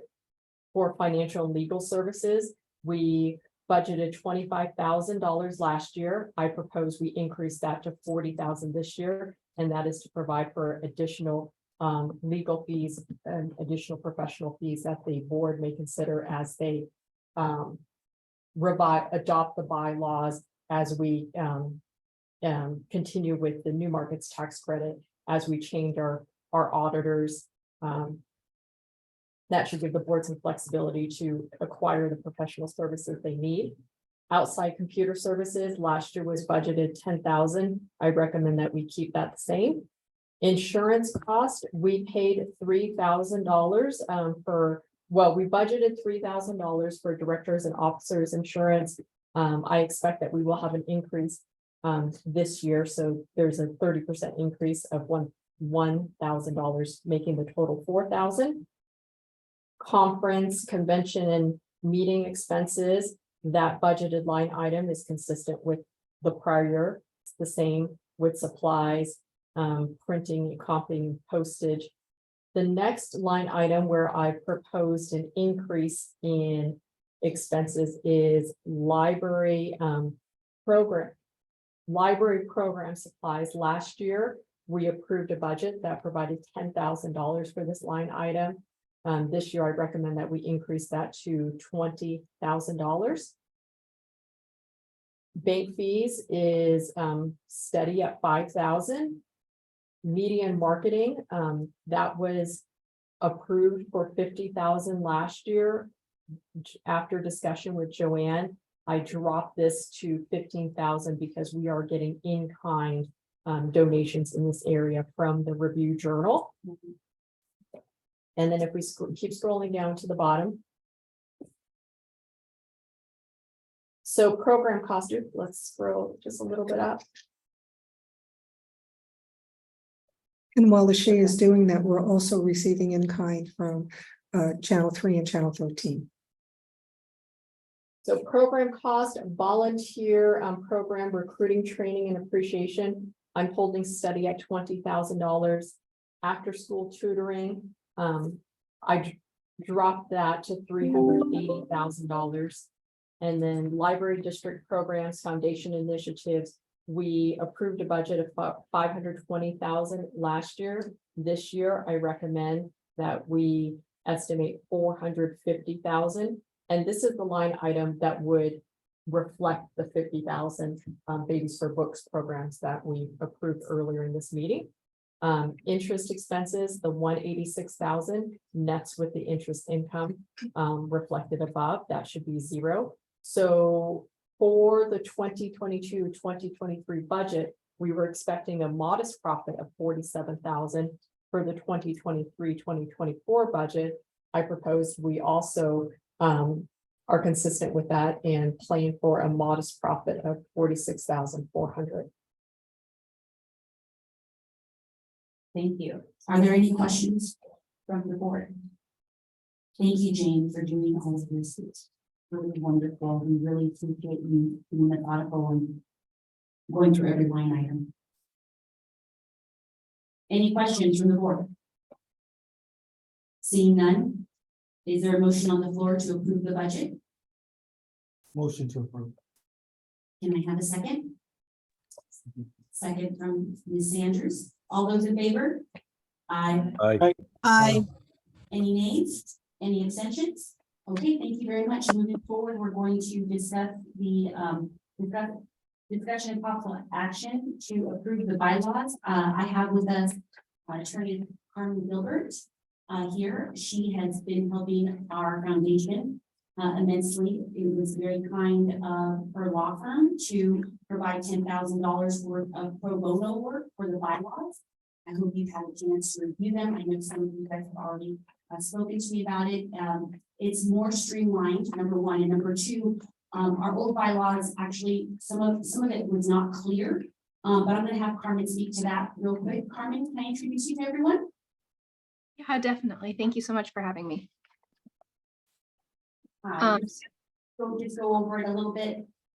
Yep. So some background on how we got here. Our firm, Brownstein Hyatt Farber Schreck, was engaged a while back to take a look at these bylaws and do a refresh. The last set of bylaws for the foundation looked like they were last revised in 2013. So it's been a little while. You know, some things have changed in the world of nonprofit governance and best practices. And so we wanted to make sure that the bylaws were in line with, you know, what's currently best practice and to be expected from an organization like yours. And so rather than take your previous bylaws and incorporate about 1 million different changes, we actually decided to start with sort of a clean best practice document and then incorporate the elements and pieces that we really thought were necessary to reflect the activities of the foundation, the goals of the foundation, and how you guys actually operate. And so that's the document you're looking at. We went through a couple of rounds with Elaine talking about, you know, what currently works, what doesn't, what you guys would like to see. And then I believe it was also circulated to a smaller group within the foundation board to take another look at it. So we've just been slowly refining it and getting it into the version that you see today. A couple of high points that are going to be of interest, I think, to you guys. We really built out the committee structure provisions in here, the committee structure provisions in your current bylaws. Really only talk about an executive committee, but we built out a finance committee, a nominating committee, and then the ability for other special committees to be put into place when needed. So sort of like how you guys just voted to put together a gala committee, that sort of thing. The bylaws really clearly allow for that now. There's also a much more robust indemnification section, which should be of interest to all of you as directors, and what that looks like, just protecting you as board members. So those are two of the high points, but you'll see that there are a lot of similarities between the last document and this document. This is just a little bit cleaner, a little clearer, provides a little bit more direction for you guys moving forward. And like I said, just kind of reflects what is best practice these days. So I'm happy to take any questions if you have any on the document in particular, but that's sort of how we got here. Before we have any questions on the board, I just also want to make a comment. Currently, I am the president of the board, but we have incorporated in the new bylaws to have a president for the position of an executive director should we have one, because best practices say that's how it should be. The president of the board should be the executive director. And I know we're moving in that direction or planning on moving in that direction. And so then it would change the structure, or actually just change the titles from president would be chair, vice chair, treasurer, and secretary. So I just wanted to make sure that I point that out. And this also allows us to have staff, because our old bylaws do not allow us to have staff, and yet we have staff. So we really did try to just clean up areas so that when we are in compliance, it's important for our board to be in compliance with our actual bylaws. Now, with that being said, are there any questions from the board? This is Fred. I have one question. Yes. What's our last bylaws on a calendar year or fiscal year? I've noticed that this one is set up under under a calendar year. I was thinking that maybe we should have our bylaws set effective July 1st through June 30th, to be in line with the library district. That's a good catch. We can definitely make that change in the bylaw. Any other questions or comments? Madam Chair, this is Felipe Ortiz. Yes. Real quickly, I don't want to belabor the point, but two things, does there need to be any wording about having an attorney? Legal counsel? Number two, calling for special meetings at Article 3, Section 7. The regular library district bylaws call for three board members to call for a meeting. The foundation bylaws only allows the chair to call for a meeting, a special meeting. If that's something the board would like to change, so instead of just the chair having that authority, but it's also 3 members, I think that's something that we can accommodate. Madam Chair, it's Chris Way. Just a maybe a little housekeeping one. So in section 4, removal resignation, there is a we do have the number of the board that would need to vote in the majority. However, down under committees, it doesn't stipulate if it needs to be a majority or what the vote needs to be to remove people from a committee if necessary. Don't know if that's relevant, but thought I'd point it out. Yeah, and that Council, does that matter, or is the removal just based on the board at large and not necessarily the committee? We can make it consistent throughout, so it reflects that language in the first removal provision. It's not Very good. got it.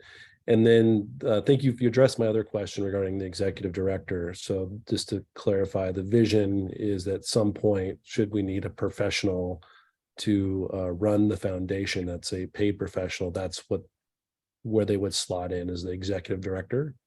Correct, because our current bylaws do not allow us to have a staff member, and our current bylaws do not allow to even have an executive director should we wish.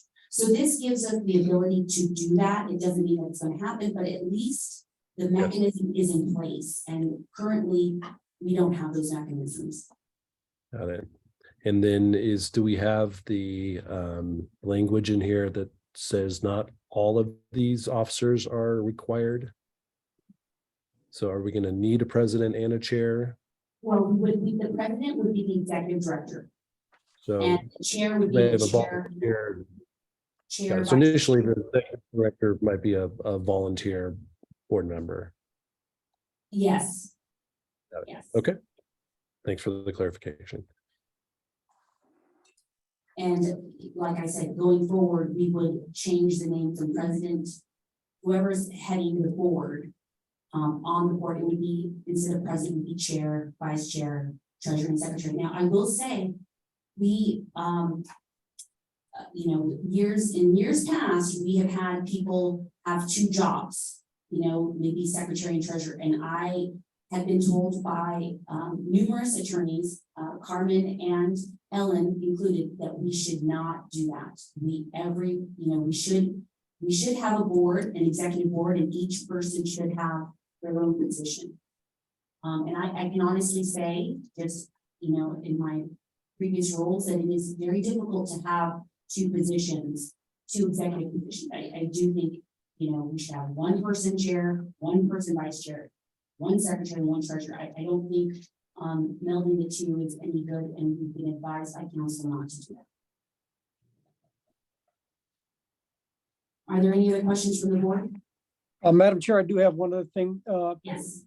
Sorry, Article 3, Section.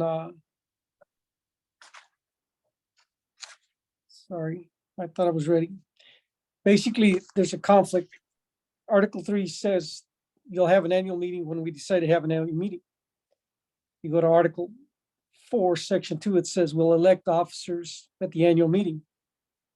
So theoretically, okay, we're gonna postpone the meeting till next time, till people get off the board so that they can get elected. I mean, I'm a realistic person, right? I would feel more comfortable that we have a set date for the annual meeting and or a set date for elections, a set month for the meeting for elections. Because right now, no offense to the attorney, it's just vague, and she can disagree with me and tell me if I'm wrong that, oh yeah, Section 6, Article 3, Section 6. You'll have your annual meetings when you figure it out. And then Article 4, Section 2, you'll elect officers when you have an annual meeting. So it needs to be a little bit better defined. Right now, we have our elections in May. Is that correct? Yes, we're supposed to have our elections in May. So Okay. we can put that in there. And I don't Oh. know if it was in our last bylaws. I don't think that was in our last bylaws, so we can certainly put that in there. Last year, the elections, this is Joanne Pavetti. Last year, the elections were postponed. I think we did them in the summer. Yeah. I can pull the record. But yeah, you're right, but I'm saying in our old bylaws, I don't think it said May. We didn't have a month. So we can, if you want to put that in these bylaws, we can certainly do that. Section 6. Do we want to have a effective date, for instance, we have a vote? So what would be Sure. the effective date? I would say May 31st. That gives you enough time within the month to do your annual report. Carmen, is that doable? Does that make sense? Putting a specific month or a deadline is completely fine. It's just the onus is on the board to make sure that that event actually happens on time. Otherwise, you are not complying with your bylaws. And so that's the reason for keeping it a little bit more flexible, is because things happen, boards have to reschedule meetings. And let's say something happens, you have to postpone your May meeting, then you're not in compliance with your bylaws. So that's the only reason why it is written the way it is. But if the board would prefer to have a strict deadline, we can totally update it to reflect that.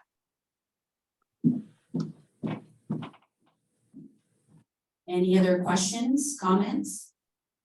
Nicole Rogers, I do not think we should have a strict deadline. Life happens, it gets messy, and I don't think we should adhere to the strict deadline for that.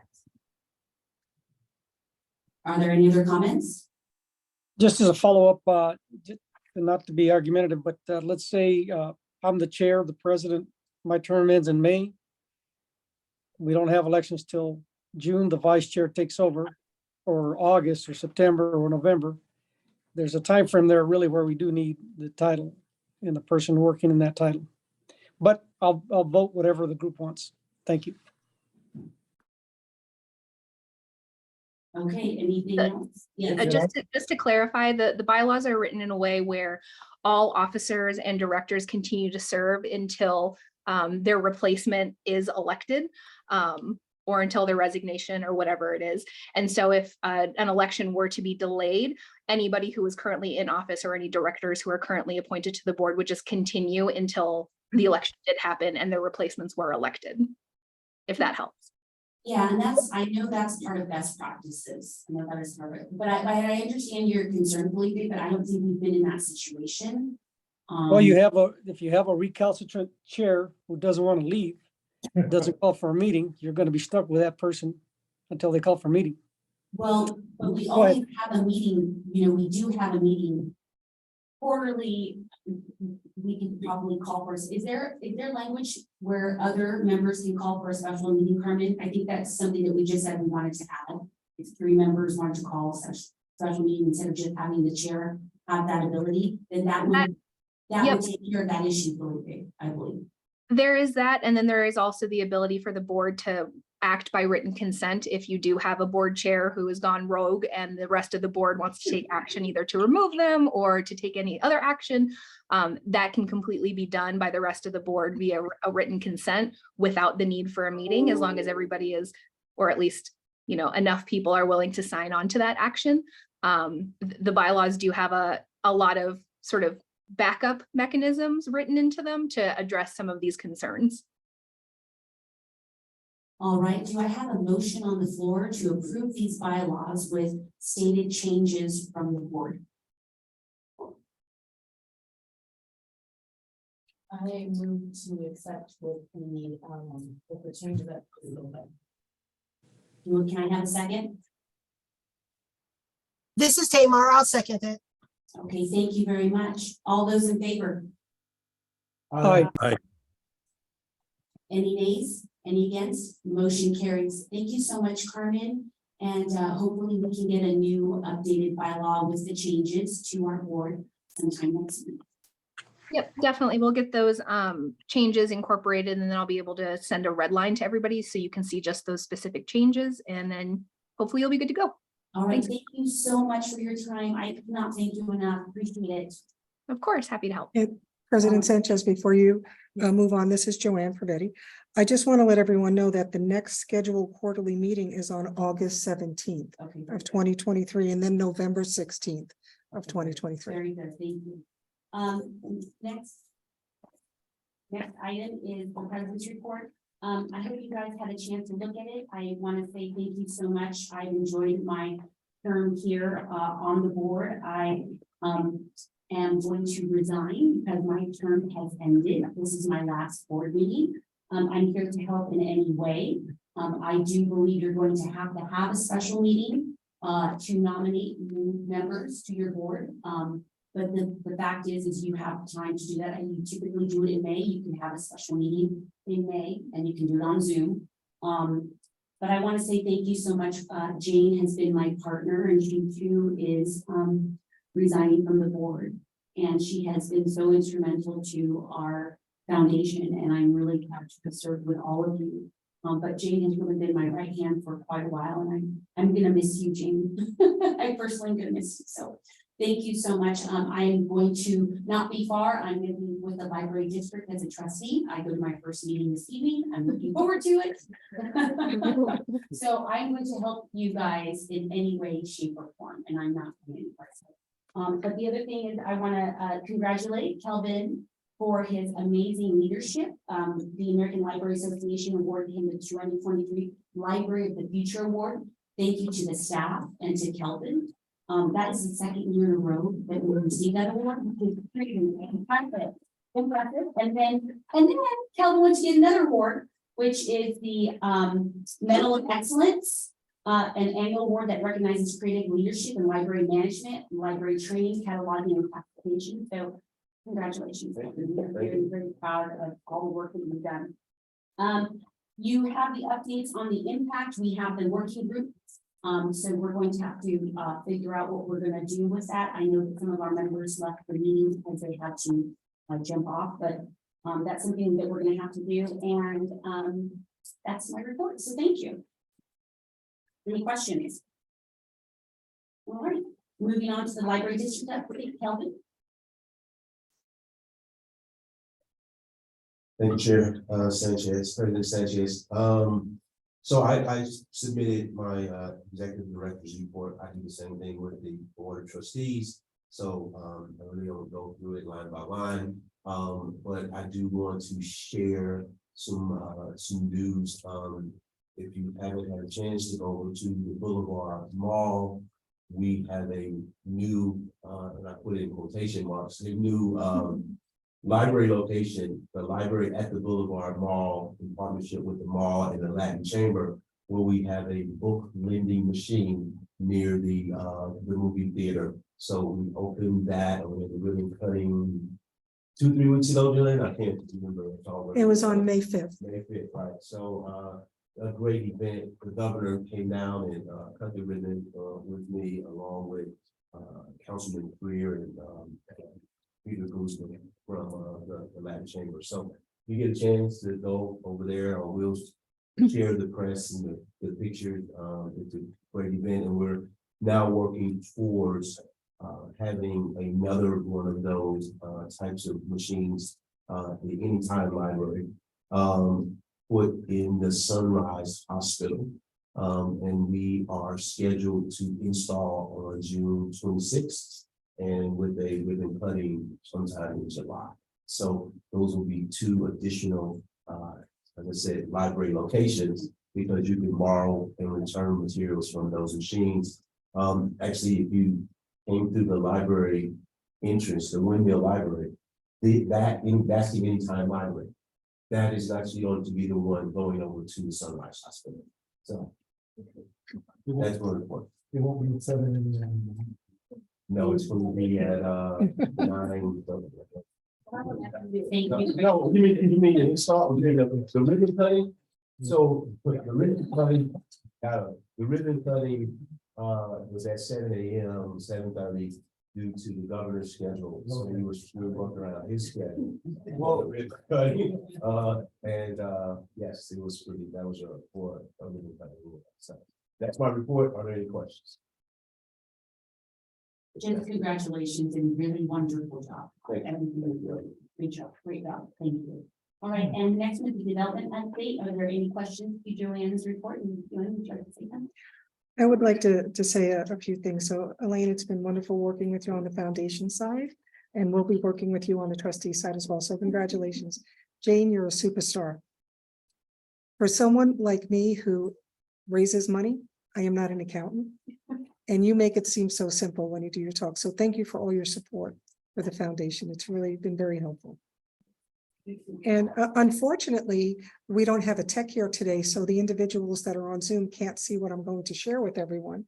But I wanted to share with the foundation group, and I'll send pictures to everyone so that you can see what our fundraising capabilities are and what they produce throughout the district. So this is something, it's called the Early Literacy Program. It is a box where youth that are K through 3 come into the library branch at Enterprise and they get this box. And inside this box is all learning materials and arts and crafts for them to accelerate in STEAM programs and just learning programs in general and help them become comfortable with other students as they go through this program. Every month they bring the box back empty, and then it gets filled up again. So it gives them a goal to come back to the library. We've received funding for this from the David L. Simon Foundation and also an anonymous donor who has funded this program. And just before I came to the meeting today, we received another check from the David L. Simon Foundation to grow this program. So this is part of what we do in development through the foundation and through these partnerships. So I wanted to share that with everyone. As everyone knows, we are also a funded partner with the United Way. So as we receive funding for the United Way for the wonderful programs that we have, we also receive donations so that we can become a community conduit for health and wellness. So this is an example of one of the first packets we received that we are distributing to people who are experiencing homelessness. So it has simple items in there as a toothbrush and a hairbrush and, you know, dental floss and some soap. But partnerships like this really help us do more within the community. And we're writing grants like crazy. And we currently have 732,000 in grants that will be written by the end of June for foundation funding. And on the district side, I do want to advise that just this month alone, we received over $6 million in grants that we wrote. So we are really focusing on being out in the community, meeting with individuals. You can see I have between 3 and 5 meetings each week, talking about library programs and foundation and how people, if they'd like to get involved, what they can do. And they also tell us about grant opportunities that we apply for. So I just wanted to thank everyone for their support. And one last thing, which I'll share via picture as well. When we have the career online high school students or come in for the program, as you know, we receive the money from the United Way. Everyone that comes into the program gets a brand new laptop so that they can participate and excel in their lives. And if they don't have internet, they can go to the front desk and check out a hotspot. The laptop is theirs to complete. So once they're done with high school, they can apply for jobs. And Fred is trying to steal the laptop. But just so that you can see what the importance, just so that you can see the importance of the programs and the fundraising opportunities that are out there. So if there's no questions on my report, I just want to say thank you for the opportunity to raise funds for the district and the foundation. I also want to congratulate you and thank you for doing the site visit with the United Way and doing that. I think you did a really great job with the team.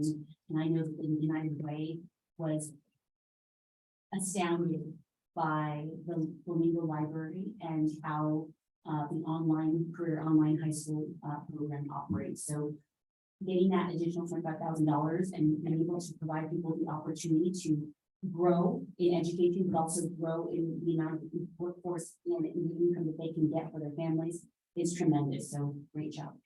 Thank you. Thank you, and thank you for coming that day. I think it was very important that they got to see you and meet with you as well. Thank you. Thank you. All right, no other questions from Joanne? Okay, then we're going to move on to our last item, which is discussion and possible action with the foundation working group. We just updated our bylaws. So the good news is that our members that are on the board, they are able to stay.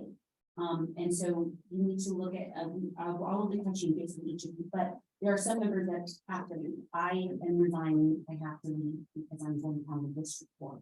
So that provides an opportunity for someone to come in to be part of the working group for the foundation. And I was wondering if there was anyone that would like to do that. So right now we have Nicole and Fred on the working board. We do need, I would like to have another member. And, you know, we have a consultant who's working with the district and the foundation. And I think it would, I don't think it's going to take too much time.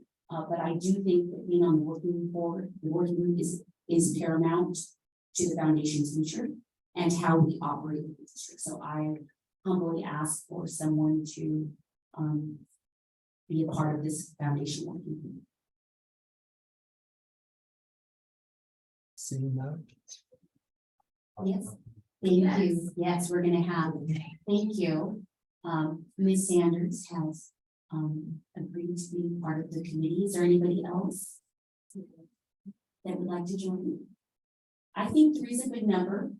It's a good start, and I want you to know that the consultants are going to reach out to every single one of you and get your opinion on how foundation should work, how the district should work. What do you think is the best thing for our community? And I know we all have the best interests, the library district at heart. So I know there's no wrong answer, is what I'm trying to tell you. Just, you know, be open and thoughtful in your approach, and I think we'll be fine.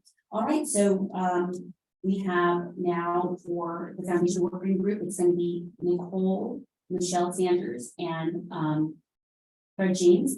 Can I have a motion on the floor to approve that working group? Can I have a motion on the floor to approve that working group? Move approve. Okay, Fred James, thank you. Can I have a second? Okay, Nicole Rogers is second. All right, all those in favor? Aye. All right. Aye, thank you. And any nays? Any abstentions? Okay, thank you very much. All right, our next, we are going to have a special meeting for nominations of positions. Do we have a time frame that works for everybody on Zoom, that we could do this on Zoom? After June 1? Okay. And would that work for everybody else right after June 1 if we do it in Zoom? That's be up to June 6 for me. Okay. This is Joanne. Yes. President Sanchez. I can send out a doodle poll, Oh, that would be even and then we'll, That's perfect. and we know that at least after June 6th. Well, so we'll start it from June 6th on. Yeah, that's perfect. Okay, very good.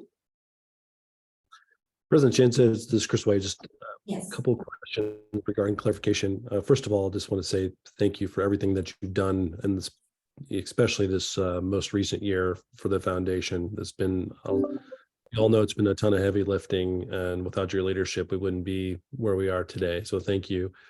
Excited to see your serve on the Library Board of Trustees as well. Regarding the board members whose terms expire in June, and unless I'm reading the bylaws incorrectly, if there's 2 back-to-back terms of 4 years expiring, that the board member is not eligible to continue unless I suppose they could continue until their position is filled. Correct. And I don't believe, because the terms originally in the bylaws were 3 years at a time, and now the bylaws state 4 years. So that is some members 2 years additional time should they choose to continue to serve. Got it. So there's maybe 2, including myself, that would fall in that category. Correct. The Okay, and then the one, do we have a date? Is it June 1 term expiration, or what's the exact date for those that could stay until they are replaced? Well, our new bylaws stipulate that you stay in place until we get new members, or if you want to resign, then you have to have a written letter written to Got it. me, and then we'll know what you want to do. Okay. All right. Yeah, that clears it up. Thank you. Okay, very good. Thank you. Any other questions? All right, Joanne will send a doodle poll because it's important to get your new leadership in place. But I am available anytime if you guys have any questions, calls, emails, texts. I do it all, so just let me know. And thank you so much for everyone's time, because honestly, I could not have done this role without every single one of you. I have texted you, I have emailed you, I have, tracked you down and said, hey, can you please talk for 10 minutes in 10 minutes time? And everyone's made themselves available. So thank you so very much. Yes, Joanne. And President Sanchez, I see that Kiva is no longer on the call, but I think I heard her say earlier that this was her last meeting as well. Did I hear that correctly? Yeah, and as soon as we get, we need to get written notification from everyone first, and then we can. Okay. Understood. Thank you. All right, with that, I'm going to adjourn the meeting at 2 o'clock. It was a long one. This is not typical, by the way. We usually operate on time, but we did have a lot of important matters. So move to adjourn the meeting. Can I get a motion? All right. Second. All right, very good. Very good. There you go. Thank you very much, everyone.